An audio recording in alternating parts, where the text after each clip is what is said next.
nakubwiye ko uno munsi rero uno munsi magative uno munsi simba ngaho ati rero uko nyene wavyumvise cyuvuga rero ushobora kuva ngaho utabironse simba ngaho ntabironse urumva ntaguhaye ntuja ku kazi singenda kandi attention ninafata de titeni iwanje ngafata de titeni urambona jabo ngaho kakari biti ni sawa murakumbi ko nkuru utaritegura ngo tugende ku kazi sishobora kuja ku kazi kuko hari ibintu uyu mugore atarama ndiko kumubwira madame urama ntumpa aha ndacari nawe reka ndabasige ora amasaha y'akazi aragiye jewe ndagiye uramba canke ntumpa basi ntushire n'imbere y'abantu iri soni ndiko ndasaba ivyo wanje ariko mama diva ariko urabuka mutunganiriza voilà numva abagore sawa tugenda guhe iyo mfata the teacher sawa tugenda guhe nari gufata the teacher ni wanje naguhe reka amajambo nari kuba mubi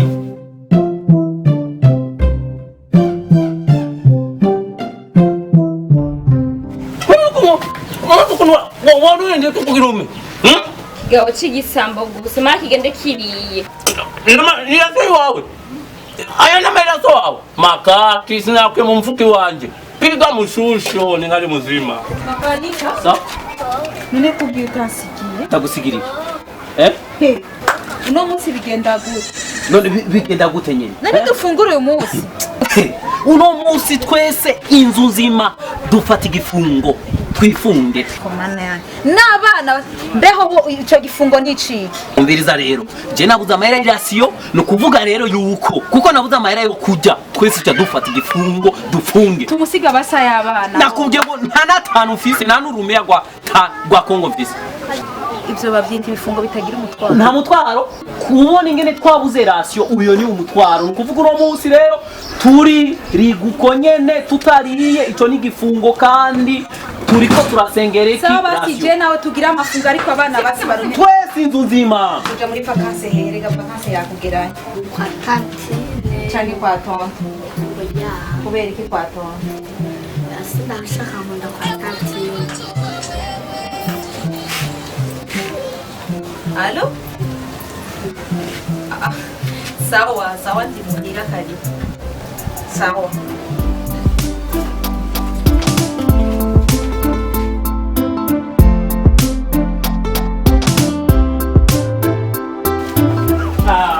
Tonto. Sawa. papa yaje avuye muri Somalia nukungana wambaye nk'abashababu tonto arakumira sa uramubwira oya uramubwira ngiye kwa Asmani ndatumye Ndi turi kuvugana nande? Sigaye umusazi bivuga.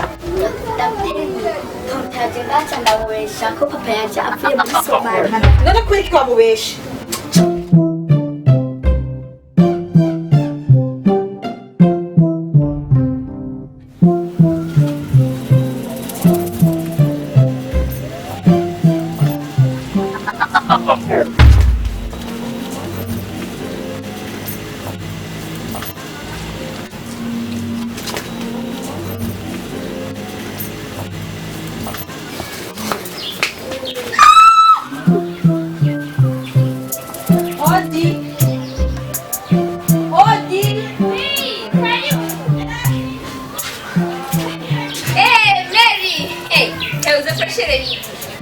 Gashaya baruzi bimbaye.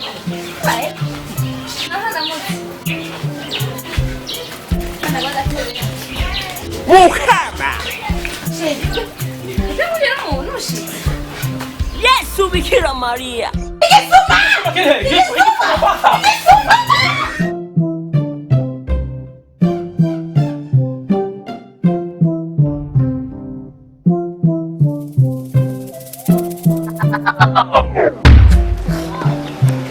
Ndakugesoma.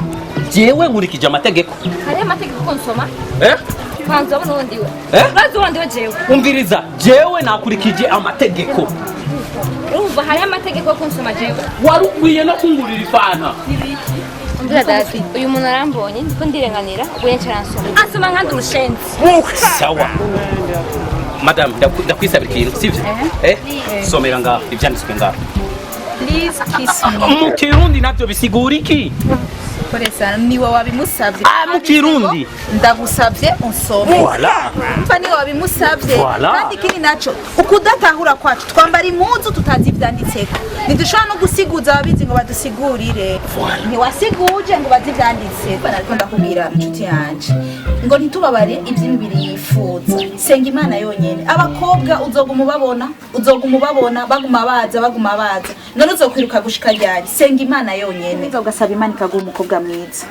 Uracari muto ntaco wihutira kugiza ikijambo ry'Imana.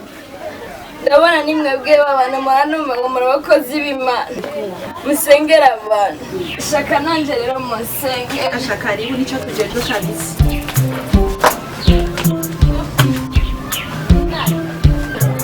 hiyo hari hakaporo ngomba kubinira gato sasa rero ashaka nagenda kwiba kukabia sifatwe naramuka mfashwe naho sinkubitwe ndamutse nkubiswe naho simbabare naramuka mbabaye naho sife ndamutse mfuye naho tunigira mwijuru Nagutahuye ariko nshuti yanje ibyo sivyo bikenewe cyane. Ijambo ry'Imana mu Banyefeso 5 riratubwira ngo 5:18 haratubwira ngo kandi ntimukaboregwe vino. Twirinde ibiboreza. Nshuti yanje no gusaba kwirinda ibiboreza kuko ibyo nta kintu byiza uzurinywera kamarti akaviva marti ni sawa. wiki Akaviva marti ujye mutobezewe niniya gatatu aha turi twaraheje uyu aho bungaje komandante mushenzi Amen. Sawa. Warusanze ngiye ndakuzana gatebe. oya pastor sinicaza. Mfise ibibazo birandenze pastor iminsi 3 abana bataje. Yesu dusenga tutabona. Iminsi 3. Pastor ndi mu gutanomoke abana bararira bakagira iki naco mfise mfata imbere n'inyuma. Umviriza. Kubganje na jinga ukubona nga. Nacho fise ukurumva. Mugabo wizere yuko Imana ishobora kubikora. Sawa. Ugaramaske wa dusenge. Mwami Mana Yesu byagiye ahera Kristo turakoresa umukobwa wawe Yesu Kristo Mwami reka umugirira neza Mwami Mana umwibuke Yesu inzira zawe Mwami ziruta igihumbi Yesu Kristo Mwami nimbuca kumutakura nimbuca mukamenye nimbuca Mwami Mana uca wose Mana dusenga Mana dusenga tutabona Mana auca wose Mwami Mana abone igisubizo cyawe Mwami Mana ndavuze ni urakoze Yesu Kristo kuko wewe Mwami Mana ntabwo wigeze utetereza umuntu Mwami Mana senze nizeye yuko Mwami Mana uza kubikora mu izina ry'Yohana ku musaraba amen. Pastor Amen. Imana yacu ntacitogukorera. Imana ndagukunda. Pastor Imana baheza. Amen. Uri inkuru. Amen. Ukora ibikombe. Amen. Come on, nachi babari amana none ko mana nari mfise gusaya mahera gusaya ratio mana none nari kuyamwana nari kubitera kuca bigenda gute kandi mfise gusaya Yesu Bikira Maria.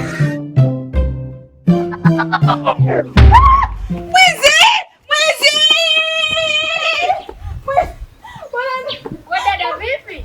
Wananipa. Nakupa nini dada? Wananipa mkoba wangu. Pole dada. Pole.